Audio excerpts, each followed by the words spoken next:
నమస్తే. Phone tapping వ్యవహారం ఇప్పటికే చిలికి గాలివానగా మారినట్టుగా ఈ యొక్క చినుకు కాస్త గాలివానగా మారిపోయింది. ఈ యొక్క వ్యవహారంలో ఎవరున్నారో మొత్తం కూడా లోతట్టుగా పరీక్షించే ప్రయత్నం ఇటు పోలీసు అధికారులు చేస్తున్నారు. ఇక మరికొంతమంది బీఆర్ఎస్ నేతలకు సైతం దీంట్లో సంబంధాలు ఉన్నట్టుగా ఇప్పటికే ఆరోపణలు ఎదుర్కొన్న నేపథ్యంలోనే ఇటు వరుసగా అది బీఆర్ఎస్ నుంచి వచ్చినటువంటి నాయకులు కావచ్చు, ఆ తర్వాత బీజేపీ కాంగ్రెస్ నాయకులందరూ కూడా వరుసగా పోలీసులకు ఫిర్యాదు చేస్తున్నారు. ఫోన్ ట్యాపింగ్ వ్యవహారంలో మా ఫోన్లు సైతం ట్యాప్ అయ్యంటూ కూడా మాట్లాడుతున్న పరిస్థితి. అయితే ఈ ఫోన్ ట్యాపింగ్ వ్యవహారం గురించి కేటీఆర్ చాలా సంచలనమైన ట్వీట్ చేసిన పరిస్థితి. నాన్ సెన్స్ అంటూ కూడా కొండా సురేఖపై, ఎమ్మెల్యే ఎన్ఎం శ్రీనివాస్ రెడ్డిపై, సిరిసిల్ల కాంగ్రెస్ నాయకుడు కేకే మహేందర్ రెడ్డిపై విరుచుకుపడ్డారు. ఒకసారి అసలు కొండా సురేఖ మీడియా సమావేశంలో మాట్లాడారు. కేటీఆర్ ఉద్దేశించి హీరోయిన్ల ఫోన్ ట్యాపింగ్ లో కేటీఆర్ వ్యవహారం ఉన్నది, కేటీఆర్ హీరోయిన్ల ఫోన్ ట్యాప్ చేశారని ఒక మాట కూడా మాట్లాడారు. ఒకసారి తన మీడియా సమావేశం ఏం మాట్లాడారు చూద్దాం. పీసీఆర్ మరి ప్రజల సొమ్మునంతా దుర్వినియోగం చేసి ఈ రోజు మీరు కోట్లు దండుకొని ఒక పక్క నీ బిడ్డ లిక్కర్ స్కామ్ లో మరి 100 కోట్ల కోసం జైల్లోకి పోయింది, నీ కొడుకేమో ఫోన్ ట్యాపింగ్ చేసుకుంటూ ఈ రోజు ఎంతో మంది హీరోయిన్లు అటువంటి వాళ్ళని కూడా బ్లాక్ మెయిల్ చేసి కొంతమంది అధికారులను ఈ రోజు బలి చేసి, కొడుకేమో ఫోన్ ట్యాపింగ్ చేసుకుంటూ ఈ రోజు ఎంతో మంది హీరోయిన్లు అటువంటి వాళ్ళని కూడా బ్లాక్ మెయిల్ చేసి కొంతమంది అధికారులను ఈ రోజు బలి చేసి వాళ్ళ ఉద్యోగాలు పోయి జైళ్లలోకి పోయేటువంటి పరిస్థితి తీసుకొచ్చిండు. మరొక పక్క కాళేశ్వరం మేడిగడ్డ కట్టి మరి మీరు మొత్తానికి కాళేశ్వరాన్ని మేడిగడ్డను కూడా ఈరోజు కూల్చాలా, ఏం చేయాలో తెలియనటువంటి పరిస్థితుల్లో మీరు వదిలిపెట్టిపోవడం అనేది చాలా బాధాకరం. మరి ప్రజల సొమ్మునంతా దుర్వినియోగం చేసి ఈ రోజు మీరు కోట్లు దండుకొని ఒక పక్క నీ బిడ్డ లిక్కర్ స్కామ్ లో మరి 100 కోట్ల కోసం జైల్లోకి పోయింది, నీ కొడుకేమో ఫోన్ ట్యాపింగ్ చేసుకుంటూ ఈ రోజు ఎంతో మంది హీరోయిన్లు అటువంటి వాళ్ళని కూడా బ్లాక్ మెయిల్ చేసి కొంతమంది అధికారులను ఈ రోజు బలి చేసి వాళ్ళ ఉద్యోగాలు పోయి జైళ్లలోకి పోయేటువంటి పరిస్థితి తీసుకొచ్చిండు. మరొక పక్క కాళేశ్వరం మేడిగడ్డ కట్టి కొండా సురేఖ తెలంగాణ కాంగ్రెస్ ప్రస్తుతం మంత్రిగా కొనసాగుతున్నారు మేడ. సో చాలా స్పష్టంగా చెప్పిన అంశం ఏంటంటే అక్కడ మీడియా సమావేశంతో మాట్లాడుతూ ఇప్పుడు మనకు చాలా క్లియర్గా అర్థమైన అంశం ఇక్కడ ఏంటంటే ఫోన్ ట్యాపింగ్ వ్యవహారంలో కేటీఆర్ ఇన్వాల్వ్ అయిపోయి కొంతమంది హీరోయిన్లో ఫోన్ ట్యాప్ చేశారనే ఒక మాటని కొండా సురేఖ సంబోధిస్తూ మాట్లాడడం జరిగింది. అయితే ఇదే వార్త ఈరోజు అనేక మీడియా సంస్థల్లో కావచ్చు, లేకపోతే ప్రధానటువంటి వార్తా కథనాల మొత్తం కూడా రానుతున్న పరిస్థితి. అయితే ఒక పేపర్ని, ఇంగ్లీష్ పేపర్ని ఫోటోని ఆయన చూపిస్తూ ట్వీట్ చేశాడు కేటీఆర్. ఒకసారి చూద్దాం ఆ ట్వీట్లో ఏముందనేది. రైట్, ఇక్కడ ఏంది ఒక పేపర్, ఇంగ్లీష్ పేపర్లో వచ్చిన వార్తా కథనాన్ని సంబంధించి దాన్ని చూపిస్తూ కేటీఆర్ ట్వీట్ చేశారు. ట్వీట్లో కనుక మనం పరిశీలిస్తే బోత్ దిస్ కాంగ్రెస్ ఫెలోస్ ఎవరు ఇక్కడ కేకే మహేందర్ రెడ్డి, ఆ తర్వాత ఎన్ఎం శ్రీనివాస్ రెడ్డి. ఫస్ట్ వీళ్ళు ఏం చేశారు చూస్తాం మనం కనుక. KTR ordered my phone tapped, Sircilla Congress leader tells police. KTR used snoopgate to threaten BRS workers, Hyderabad police chief told.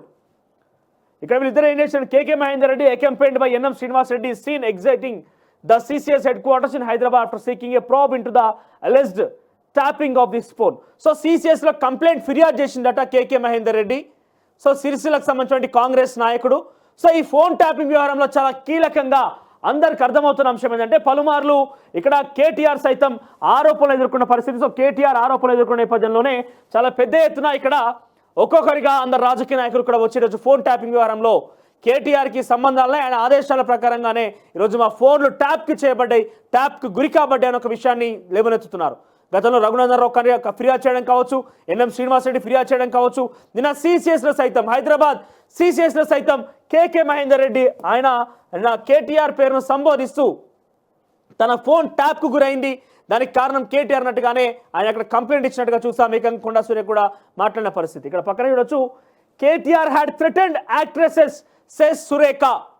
So Konda Surekha సైతం కొంతమంది హీరోయిన్ల ఫోన్లు కూడా ట్యాప్ చేశారు కేటీఆర్ అనే రకంగా ఉద్దేశిస్తూ మాట్లాడడం కూడా ఈరోజు ప్రధాన వార్తా కథనాలు ఇవ్వడంతో కేటీఆర్ ఇదే ఫోటోని చూపిస్తూ ఒక ట్వీట్ కూడా చేశారు. ట్వీట్ చూస్తే కనుక బోత్ దీస్ ఫెలోస్, వీళ్ళిద్దరిని ఉద్దేశిస్తూ both these Congress fellows including the minister Konda Surekha will be served legal notices for defamation and slander.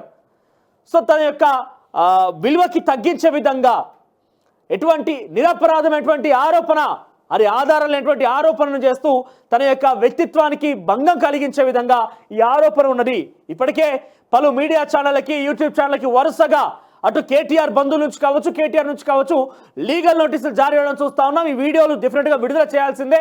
ఈ వీడియోలో కనుక మీరు డిలీట్ చేయకపోతే డెఫినెట్గా ఇబ్బంది తలెత్తుంది. రేపటి రోజున మరింతగా మీరు కొన్ని లీగల్ కాన్సిక్వెన్సెస్ ఫేస్ చేసే అవకాశం ఉందంటూ కూడా సుమారుగా ఒక 13 యూట్యూబ్ ఛానళ్ళకి కేటీఆర్ నోటీసులు జారీ చేయడం జరిగింది. కేటీఆర్ బావమర్రి ఆయన బంధువులు జారీ చేయడం జరిగింది. ఆ తర్వాత మరొక 10 ఛానళ్ళకి కేటీఆర్ నేరుగా జారీ చేయడం జరిగింది. నిన్న సాయంత్రం కూడా ఇంకొన్ని ఛానళ్ళకి సైతం ఈ నోటీసులు జారీ చేయబడ్డాయి.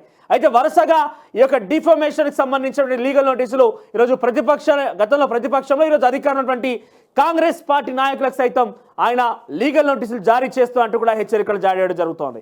ఇక్కడ మీరు చూడొచ్చు, ఐదర్ అపాలజైజ్, ఒకవేళ క్షమాపణ చెప్పాలి, లేని ఎడల for the shameful and baseless non sensical allegations. So ఈ యొక్క ఎటువంటి నిరాధారమైనటువంటి ఆరోపణల విషయంలో, ఎటువంటి ఆధారం లేకున్నటువంటి ఈ యొక్క విషయంలో దిస్ షేమ్లెస్, షేమ్ఫుల్, బేస్లెస్, ఎటువంటి ఆధారాలు లేవు, బేస్ లేనటువంటి యొక్క వ్యాఖ్యలకు సంబంధించి మీరైతే క్షమాపణ చెప్పాలి, లేదంటే ఇక్కడ or face legal consequences. So legal consequences ని కూడా ఫేస్ చేయాల్సి వస్తుందంటూ కూడా కేటీఆర్ మాట్లాడడం జరిగింది. మరోవైపు also will be serving legal notices to news outlets. ఇది ప్రచురితం చేసినటువంటి న్యూస్ ఛానల్స్ మీద కూడా నేను లీగల్ కాన్సిక్వెన్సెస్కి వెళ్తాను. And also to serving legal notices to news outlets. So ఎన్ని నిర్బంధాలకు గురి చేసినా, గతంలో అధికారం అప్పుడు ఏ నిర్బంధం మీద కొనసాగించారో ఈరోజు అధికారం కోల్పోగానే నిజాలు మొత్తం బయటకు వస్తున్నాయి. నిజాలు బయటపడుతున్నటువంటి క్రమంలోనే పెద్ద ఎత్తున ఈ రకమైన లీగల్ నోటీసులు జారీ చేయబడుతున్న విషయాన్ని ఇప్పటికే తెలంగాణ యావత్ ప్రజానికం చర్చించుకుంటున్నది. ఇదే నేపథ్యంలో మరింతగా దీన్ని ముందుకు తీసుకెళ్లే రకంగా ఎక్కడున్నా తమదే సాగాలి, తమ మాటలే చెల్లుబాటు కావాలి, మా తప్పులు ఎవరు కూడా బయట చెప్పకూడదని ఒక లక్ష్యంతోనే కేటీఆర్ ముందుకు సాగుతున్నట్టుగా మనం చూస్తా ఉన్నాం. ఇక్కడ ఇప్పటికే కొన్ని ఛానళ్ళకి, కొన్ని యూట్యూబ్ ఛానళ్ళకి, కొన్ని పేపర్లకు, కొన్ని పత్రికలకు సైతం ఆయన లీగల్ నోటీసులు జారీ చేయడం చూస్తున్నాం. ఇదే తంతుగా కొనసాగిస్తూ ఈరోజు అధికార పార్టీ సంబంధించిన కాంగ్రెస్ పార్టీ నాయకులకి, మంత్రులకి ఎవరైతే తన మీద ఫిర్యాదు చేస్తే నీకు ఒక బేస్లెస్ ఆరోపణ. ఇక్కడ ఏంటిది, వీళ్ళు కంప్లైంట్ చేసింది ఏంటిది, సిసిఎస్ కంప్లైంట్ చేసిర్రు. అది బేస్ ఉందా, బేస్ లేదా, ఏం జరగబోతుందో మొత్తం చట్టం తన పని తాను చేసుకోకపోతే గతంలో ఎట్లయితే కాంగ్రెస్ బీఆర్ఎస్ నాయకుల మీద, కాంగ్రెస్ బీజేపీ నాయకుల మీద అరెస్టుల పర్వం కొనసాగినప్పుడు, మీడియా సంస్థల మీద, జర్నలిస్టుల మీద, కొంతమంది ఎవరైతే ప్రభుత్వం యొక్క వైఫల్యాలను ఎండగట్టే శక్తుల మీద ఆ రోజు చట్టం తన పని తాను చేసుకోపోతుందనే మాట్లాడినటువంటి గత ప్రభుత్వంలో మంత్రిగా పనిచేసిన కేటీఆర్ గారు ఈరోజు ఇక్కడ ఏమంటాడు, ఇక్కడ కంప్లైంట్ ఇచ్చిన తర్వాత చట్టం తను పని చేసుకోపోతుంది కదా. కేకే మహేందర్ రెడ్డి కంప్లైంట్ ఇచ్చినా, ఎన్ఎం శ్రీనివాస్ రెడ్డి కంప్లైంట్ ఇచ్చినా, కొండా సురేఖ ఏమైనా మాట్లాడినా, కంప్లైంట్ ఇచ్చినా కూడా చట్టం తన పని తాను చేసుకోపోతుంది. మీరు నిరపరాధి అయినప్పుడు నిరపరాధిగా మీరు చాలా కాన్ఫిడెంట్గా ఉండకుండా ఎందుకు లీగల్ నోటీసులు జారీ చేయాల్సి వస్తుంది? సో ఇక్కడ చాలా స్పష్టంగా మళ్ళీ మాట చెప్తున్న అంశం ఏంటంటే, న్యూస్ అవుట్లెట్స్, మరిన్ని వార్తా సంస్థలకు కూడా, వార్తా పత్రికలకు కావచ్చు, యూట్యూబ్ ఛానళ్ళకు కావచ్చు, మెయిన్ స్ట్రీమ్ మీడియాకు కావచ్చు, మరింతగా దీని మీద ప్రచురితం చేసి కేటీఆర్ పేరును జోడించిన వారందరికీ కూడా లీగల్ నోటీసులు ఇస్తా అని చెప్తున్నారు. కేటీఆర్ పేరు మేము జోడించలే, ఏకంగా అప్రూవర్గా మారిన పెద్దలు చెప్తున్నారు. చీఫ్గా వ్యవహరించిన ప్రభాకర్ రావు సైతం నా రాజకీయ పెద్దలు ఏం చెప్పారో అదే చేసినా అని చెప్పి ఆయన కూడా చెప్తున్నట్టుగా వార్తా కథనం ప్రచారం అవుతుంది. ముందు మీరేదైనా దోషాన్ని నిరూపించుకుంటే లీగల్గా నిరూపించుకోవాలి. ఇక్కడ ఆధారాలు ఉన్నాయా లేవనేది పోలీస్ యంత్రాంగం, పోలీస్ మొత్తం కూడా ఆ యొక్క చట్టం చేసుకుంటూ పోతుంది, దాని పని తాను చేసుకుంటూ పోతుంది. ఇక్కడ నిరాపరాధి అయినప్పుడు ఎటువంటి జంకాల్సిన భయం లేకుండా ఎదుర్కోవాల్సిన అవసరం ఉంటుంది. ఈరోజు గతంలో మీరు అధికారంలో ఉన్నప్పుడు కూడా అనేక ప్రతిపక్ష పార్టీల మీద ఆరోపణలు చేస్తే లీగల్ నోటీస్ ఇట్లా ఇష్యూ చేసిండ్రా? లీగల్ నోటీస్ ఇట్లే అయినాయా? సో మీరు అధికారంలో అనేక మంది మీరు ఇట్లే మాట్లాడారు కదా, ఆ రోజు లీగల్ నోటీస్ వచ్చినాయా? ఆ రోజు ఏమన్నా బెదిరింపులకు పాల్పడ్డారా? సో ఈరోజు చాలా క్లియర్గా లీగల్ నోటీసులు ఇష్యూ చేస్తామని చెప్పి చాలా స్పష్టంగా కేటీఆర్ మరోసారి చెప్పడం జరుగుతోంది. వార్తా సంస్థలకు కూడా మళ్ళీ నోటీస్ ఇష్యూ చేస్తా. Who are dishing out this garbage without verifying the facts. ఎవరైతే ఈ చెత్తని ప్రజల్లోకి పంపిస్తున్నారో, దీనిలో వాస్తవాలు తెలియకుండా, నిజాలు తెలియకుండా దీన్ని ప్రజల్లోకి డంప్ చేస్తున్నారో ఆ యొక్క విషయాన్ని నేను డెఫినెట్గా పరిగణలో తీసుకొని ఆ వార్తా సంస్థలకు నేను నోటీసులు జారీ చేస్తా అంటూ కేటీఆర్ చెప్పడం జరుగుతూ ఉంది. సో చాలా స్పష్టంగా ఇక్కడ ఆయన మెన్షన్ చేసిన అంశం ఏంటంటే నాన్ సెన్సికల్ అలిగేషన్స్ అంటూ మెన్షన్ చేశారు. సో ఎటువంటి ఆధారం లేకుండా, ఎటువంటి కొంత ఆలోచన లేకుండా ఉత్తగా నిరపరాధమైనటువంటి నన్ను కించపరిచే విధంగా, నా వ్యక్తిత్వాన్ని హననం కల్పించే విధంగా, వ్యక్తిత్వాన్ని దెబ్బతీసే విధంగా ఇవన్నీ కూడా ఉన్నాయని చెప్పి కూడా ఆయన చెప్పడం జరుగుతుంది. చూద్దాం మరి ఏం జరగబోతుంది అనేది. ఇక ఓవరాల్గా నోటీసుల పరంపర కొనసాగుతున్నది. లీగల్ నోటీసుల పేరుతో అంటే యూట్యూబ్ ఛానల్ అని, తర్వాత మెయిన్ స్ట్రీమ్ మీడియా అని కొన్ని వార్తా సంస్థలను కూడా ఆయన లీగల్ నోటీసులు జారీ చేసి కొంత వాళ్ళ మీద డిఫేమేషన్ అంటూ రకరకాల ప్రయత్నాలు చేస్తున్నప్పటికీ నిజాలు మొత్తం కూడా అధికారులు బయటపెట్టే అవకాశం ఉంది. రోజుకో లీక్ పరంగా ఈరోజు పోలీస్ అధికారుల నుంచి ఈ ప్రభాకర్ రావు చెప్పిన మాటలు కావచ్చు, రాధాకిషన్ చెప్పిన మాటలు కావచ్చు, చాలా సుస్పష్టంగా ఒక్కొక్కటిగా బయటకు వస్తున్నాయి. ఈరోజు మనం వార్తా కథనాలు కనుక చూస్తే రఘునందన్ రావు బంధువుల ఇంట సోదాలు నిర్వహించేందుకు ఈ యొక్క ఫోన్ ట్యాపింగ్ యూజ్ చేయడం జరిగింది. రాజగోపాల్ రెడ్డి బంధువుల ఇంట్లో సోదాలు నిర్వహించడానికి ఫోన్ ట్యాపింగ్ యూజ్ చేయడం జరిగింది.